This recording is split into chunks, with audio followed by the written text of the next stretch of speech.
Hi everyone, welcome back to Beginner's Ukulele with me, Matt Stead.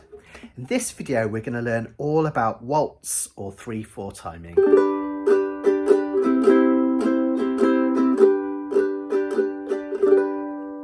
I'm going to teach you how to recognise the time signature, how to play it. I'm going to teach you all about something called the pulse, the musical heartbeat in all music. We're going to learn 2 new chords and we're going to learn a brand new song and have heaps of fun playing it. So the most important question first, what is a waltz? What is 3/4 timing? Well, at its most simplest, it's when we divide music into chunks of 3. Think about our first song that we ever learnt on ukulele, Singing in the Rain. The chords were F and C7. We broke that up into little chunks of 4, and each of those chunks we called a bar or a measure. So 1, 2, 3, 4, 1, 2, 3, 4, 1, 2, 3, 4, 1, 2, 3, 4, 1, 2, 3, 4, 1. Well, quite simply in a waltz, we break it down into groups of 3. 1, 2, 3, 1, 2, 3, 1, 2, 3, 1, 2, 3, 1, 2, 3, 1, 2, 3, 1, 2, 3. Most traditional sheet music will have a time signature written next to the treble clef. That's a little scrolly bit at the start of a piece of music. The time signature has 2 numbers, one on top and one below. The number on top is the one that I want to concentrate with you guys on for the moment. And that number tells you how many beats there are in a bar, or quite simply, how many beats there are in those little chunks that we divide our music up into. We're going to talk about reading bars and measures in the next video, but just for now, just think of that top number as the amount of beats there are in each of those little chunks that we count when we're playing music. If there's no time signature at the start of a piece of music, we presume it's in common time, which is 4/4 timing. Quite simply, that's when we count in chunks of 4. Every song that we've looked at so far has been in common time or 4/4 timing. That just means we've been counting in chunks of 4. Now, waltz time, we count in chunks of 3. 3/4 timing, the number at the top being a 3. And that's really important. It's really crucial to take note of the time signature before we start playing because it affects the feel of a piece. Waltzes have a very particular feel. 1, 2, 3, 1, 2, 3, 1, 2, 3. My body lies over the ocean. You can imagine twirling round the dance floor counting in groups of 3. The reason the time signature has such an impact on the feel of a piece of music is all to do with something called the pulse. Think of the pulse as the musical heartbeat of a piece of music. If you've ever been to a concert and you find yourself clapping along with a song, what you're most often doing is counting the pulse. In common time or 4/4 timing, when we clap along with a piece of music, we tend to clap twice in every measure. That means there's 2 pulses in every chunk of 4. 1, 2, 3, 4. 1, 2, 3, 4. I'm singing in the rain, just singing in the rain. 2 pulses to every chunk or measure. If you're clapping along to a waltz, a song in 3/4 time, you'll probably find that you only clap once in each chunk of 3. 1, 2, 3, 1, 2, 3, 1, 2, 3, 1, 2, 3. So in chunks of 4, we clap twice, that's the pulse. In chunks of 3, we clap once, and that changes the feel in a piece of music. Later on, I'm going to show you how to physically replicate that clap whilst we're playing ukulele. So we'll have one strong beat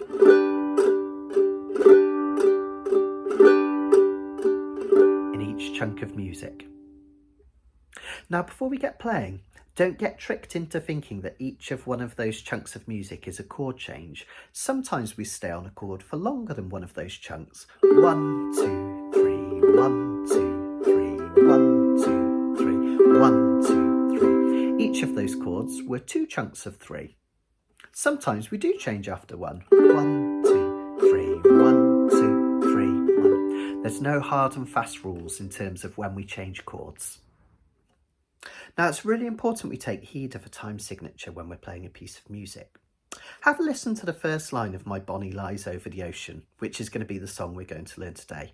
First of all, I'm going to play it properly in waltz time. My Bonnie lies over the ocean. My Bonnie lies over the sea. See, it has that classic 1, 2, 3 waltz feel.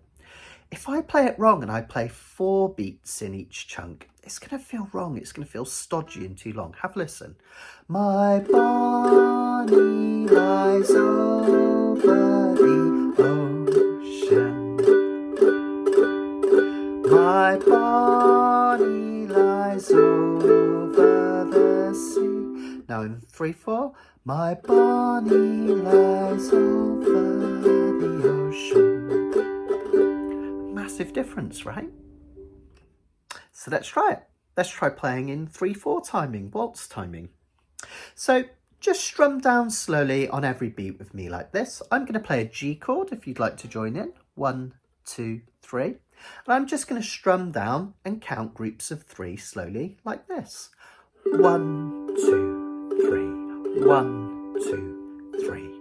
1, 2, 3. 1, 2, 3. Give it a go with me. After 3. 1, 2, 3. 1, 2, 3. 1, 2, 3. 1, 2, 3. 1, 2, 3. Fantastic. Let's practice it with a chord change. Let's try doing 2 lots of 1, 2, 3 on G and 2 lots of 1, 2, 3 on C. And remember that nice little pivot that I showed you changing from G to C. We can keep this second finger in place as we come down to this C chord. Let's try it after 3. 1, 2, 3. 1, 2, 3. 1, 2, 3. 1, 2, 3. 1, 2, 3. 1, 2, 3. 1, 2, 3. Keep that going. Notice the angle of my ukulele. 45-degree angle. Strumming at the sweet spot. Index nail coming down over the strings. Nice and gentle. 1, 2, 3. 1, 2, 3. 1, 2, 3. 1, 2, 3. And remember, it doesn't matter if you have a bit of a gap. Just keep this right hand going no matter what. Even if it sounds a bit like...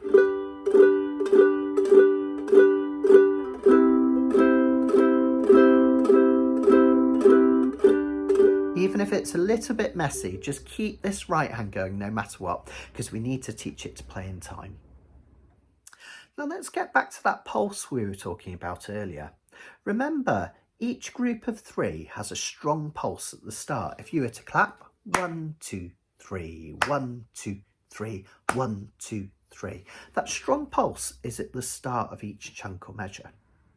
And what myself and a lot of ukulele players like to do is just strum ever so slightly harder on the 1 of 1, 2, 3. Now you don't have to strum faster or put a lot of work into it with your right hand. Just press that little bit harder on the 1 of 1, 2, 3. 1, 2, 3. 1, 2, 3. 1, 2, 3. 1, 2, 3. What that does is it gives the music a real feel of that 3/4 timing. It helps anyone listening to really get that we're in 3/4 timing and feel that pulse. Also, I think it helps you to stay in time, because when we're counting, that strong pulse is the start of every measure or every chunk, so we don't get lost. 1, 2, 3. 1, 2, 3. 1, 2, 3. 1, 2, 3. Now, don't feel you have to push really hard. What you can do is actually keep it roughly the same volume as normal and ease off on the 2 and 3. 1, 2, 3. 1, 2, 3. Keep the 2 and 3 really nice and light. Let's try that on that G to C change. 1, 2, 3. 1, 2, 3. 1, 2, 3. 1, 2, 3. 1, 2, 3. 1, 2, 3. 1, 2, 3. 1, 2, 3. 1, 2. let's ratchet up the pressure just slightly and see if we can change after 3, going from G to C, like so. 1, 2, 3, 1, 2, 3, 1, 2, 3, 1, 2, 3. Join in with me after 3. 1, 2, 3, 1, 2, 3, C, 2, 3, 1, 2, 3, C, 2, 3, 1, 2, 3, C, 2, 3, 1, 2. Notice that second finger staying where it is, pivoting up to the G, dropping back to the C, strumming ever so slightly harder on 1, 1, 2, 3, 1, 2, 3. If you find the strumming harder thing puts you off for now, just strum normally 1, 2, 3, 1, 2, 3, and it will be absolutely fine. You can always revisit that later on. Okay, now, new chord alerts. I'm going to teach you 2 new chords for this next song, and they're really, really simple. They're both 7th chords, which have that really kind of unresolved, slightly kind of bluesy quality to them. The first is really, really simple, and it's an A7 chord. Now, for this one, all we need to do is take our index finger and place it on the 1st fret of the C string, the 2nd one down from your nose. Now, even though it's only 1 finger, still keep that nice circle with your thumb on the back. We don't want to collapse here, otherwise we'll have that horrible noise. So we want to really keep it nice and light, just the tip of your finger pressing on the C string towards the right hand side part of the fret. Strum all 4 strings. We have an A7 chord. Now, in this song, we change to that A7 chord from a G major chord. That's our 1, 2, 3, like a triangle pointing in this direction. Let's practice changing from this G chord to this A7 chord. Now, notice there's a really neat trick we can do. If there are 2 chords that are close to each other and we can keep a finger on one of the strings, it's really good practice to do so. So when we change from this G to the A7, what I want you to do is take away the 2nd and 3rd fingers and just move it back like so. Going the other way, we move it back to the G position and add our next 2 fingers. And then we take them away and reverse. Notice as I'm moving that index finger backwards and forwards, the other 2 fingers are already moving to do their job so that they can drop neatly in place down onto the next chord. So let's practice changing from that G to the A7. We'll do 2 chunks of 3 on each chord. I'll play it through a couple of times. You join in when you feel you've got it. 1, 2, 3, G. Back to the A7. And G. 1, 2, 3, 1, 2, 3, A7, 2, 3, 1, 2, 3, G, 2, 3, and A7. And G. 1, 2, 3, 1, 2, 3, A7, 2, 3, 1, 2, 3, back to the G. Couple more. A7, and back to the G. That's great. The next chord we're going to learn is also a 7th chord. We're going to learn a D7 chord. This version of the D7 chord that we're going to learn is often called a Hawaiian D7. It's used commonly in Hawaiian music. What we're going to do is we're going to take our index finger, our 1st finger, and we're going to place it on the 2nd fret of the G string, the one nearest your nose. And the 2nd finger we're going to place on the same fret, but on the E string, 2 down from there. Notice there's a gap of the C string in the middle. Now, just like our G chord, which is actually very similar, we're gonna practice that in a moment. Just like with our G chord, notice that my arm has moved out. It's not here next to my body. Notice what happens to that lovely D7 shape. If I bring this arm down, it kind of becomes uncomfortable to do and I can't fit my fingers in very well. So just rotating that arm out makes all the difference when you're playing chords. Just the fingertips on the strings. If you find it's making this kind of noise as you're strumming, it's because this finger is probably flattened down onto the C string down here. So we want a nice arch, circle, thumb on the back, just the fingertips, just pushing that chord. Let's practice changing from this A7 to this D7. It's a bit more tricky, this change, so I'm going to slow things down. Let's do 2 lots of chunks of 3 on A7 and the same on D7, just like we did with the G7, A7. Let's start with A7. 1, 2, 3. 1, 2, 3. 1, 2, 3. 1, 2, 3. 1, 2, 3. 1, 2, 3. 1, 2, 3. 1, 2, 3. If you're ever not sure how best to finger a chord from another one, remember the golden rule. Get this index finger in first and the other one will follow. Let's keep going. 1, 2, 3. 1, 2, 3. 1, 2, 3. 1, 2, 3. Okay. Now the D7 chord and the G chord, they're kind of like happy neighbours. They're played together really often in songs. Notice there's a little trick we can do. From the D7 to the G major chord, all I need to do is move these first 2 fingers down a string. So instead of being on the G and the E strings, they're on the C and the A strings, the next one down. So D7, move down, and then we just place our 3rd finger here for a G chord. In reverse, I take off this finger and I move these 2 up, and I have a D7 chord. So let's practice that. Let's do 2 chunks of 3 on D7, followed by 2 lots of 3 on G. After 3, starting on D7. 1, 2, 3. 1, 2, 3. 1, 2, 3. Move down to G7. 3rd finger off and up. Those 2 down.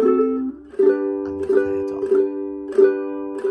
And up. 1, 2, 3. 1, 2, 3. Down. 2, 3. And up. And down. That's great. Okay, so let's take a look at the song structure and the chords contained with it. Up on the screen I've put all of the chords for the first section of this song. Every time a chord is written, you're going to play that for 3 down strums. So if a G chord is written twice, that's 2 lots of 3. 1, 2, 3, 1, 2, 3. Notice that the first line ends with 2 lots of 3 Gs. 1, 2, 3, 1, 2, 3. And the second line starts with yet another 3 Gs. 1, 2, 3, before we go to the A7. Yet notice that at the end of the 3rd line, we still have those 2 lots of G. At the start of the 4th line, we're straight to an A7.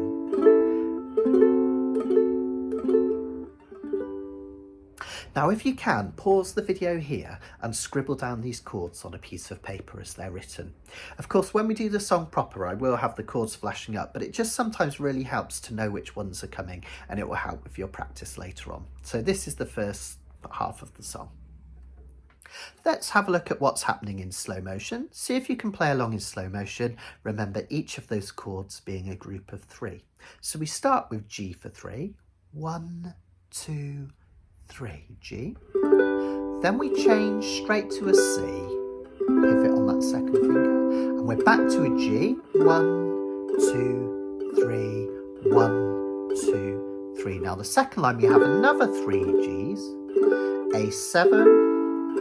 And a D7. Another lot of G7. Next line, we switch to a G. Straight to a C. Another 2 Gs.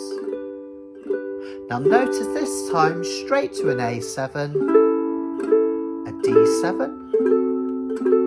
and a G. Practice that round a few times before we start the song properly, just to get a feel for those chord changes and new chords. Take your time and be really patient with yourselves. It can take a while to bed these in. Here are the chords for the second section. Again, I've written them on the screen, so if you find it useful, pause the video here and write down the chords. Now, this section starts with a G again for 2 measures or 2 chunks of 3. 1, 2, 3, 1, 2, 3. We move straight to a C chord, pivot on the second finger, and an A7 chord, a D7, and then notice we're back to G for 2 rounds. We stay on a G for the next line, for 2 goes again, pivot to C, A7, a D7, and we finish on a G because that's our home chord. Let's give that a try all together. 1, 2, 3, G. Now to the C, pivot on that second finger, quick A7, D7 for 2, and back to G. Always counting those 3s. 1, 2, 3. We go again with Gs. 1, 2, 3, C, A7, D7, and we finish on the G. Now we're going to have 2 play-alongs today. The first one, I'm going to have the chords up on the screen the whole time so you can follow them along without the words. I'm going to play a very, very slow tempo, and I'd like you to just down strum on every beat. Okay, counting to 3 each time. Before the second video, I'll teach you a really lovely rhythm that we can put over the piece, and we'll speed up the tempo just ever so slightly, and we'll have my more traditional chord boxes popping up with each chord, so you can play it both ways.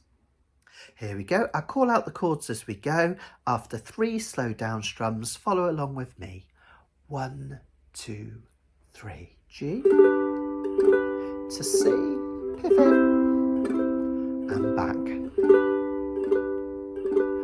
1, 2, 3. Second line, stay on G, A7, and D7.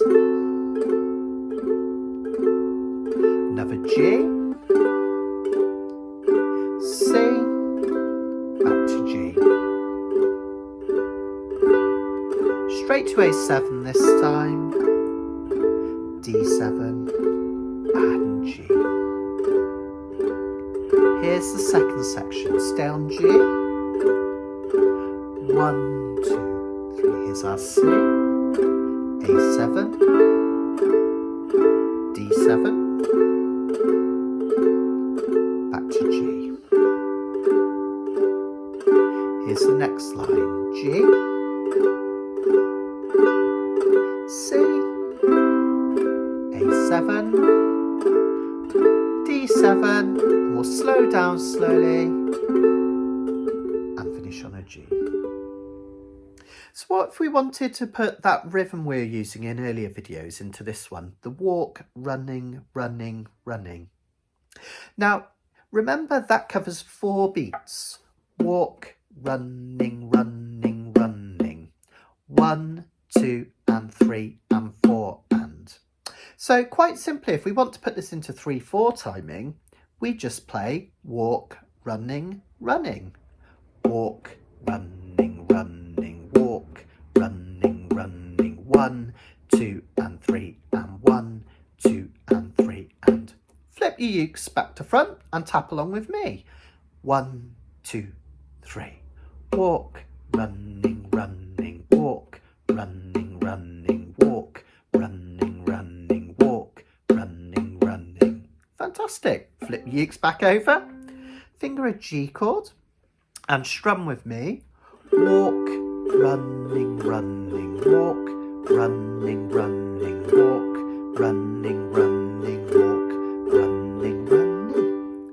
Now, if you struggle with that rhythm for now, just leave it out and just do simple down strums. 1, 2, 3. And this applies to playing in groups and playing with all sorts of other people. If other people are playing more complex strum patterns, as long as you're all following the time signature, waltz, 3/4, or common time, 4/4, counting in chunks. You'll all be in time and you'll all be able to play together. So for those that are a bit more confident and would like to have a go at this, and you can always revisit this video later on if you're not quite there yet, it's absolutely cool. Each one of those walk, running, runnings is one of your chunks of 3. So for instance, the start of the song would be walk, running, running, walk, running, running, walk, running, running. If there's a long G, just keep that going, counting groups of 3. So when you get to that long G after the first 3 chords, it's really crucial you count 1, 2, 3, 1, 2, 3, 1, 2, 3, 1, so you can see where you are in the song. Okay, so let's put the whole thing together. If you scribbled down those chords from earlier, have them to one side because it will help you with the structure, but chords will be shown up top, words along the bottom. Come in after 3. 1, 2, 3. My body lies over the ocean.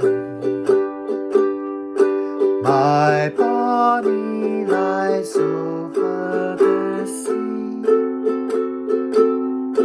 My body lies over the ocean.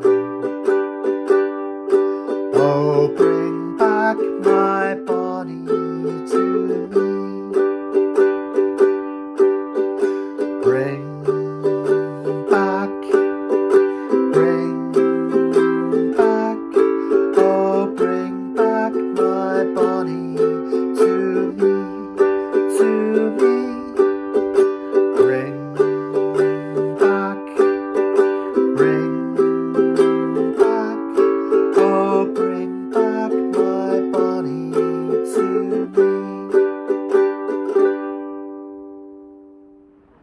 Really take your time with each of those playthroughs. If you're not quite ready yet, stick to the first video. If you're feeling more confident, have a go with the second one. Take your time, concentrate on remembering all of those little details we've taught so far about the angles, pressing your strings, circle, and really enjoy that feel of 3/4 timing, the pulse on that first beat of every measure. In the next video, we're going to explore what bars and measures are in a lot more detail, and I'm going to show you how to take a piece of music from a music book and play along straight away without having to worry about notation.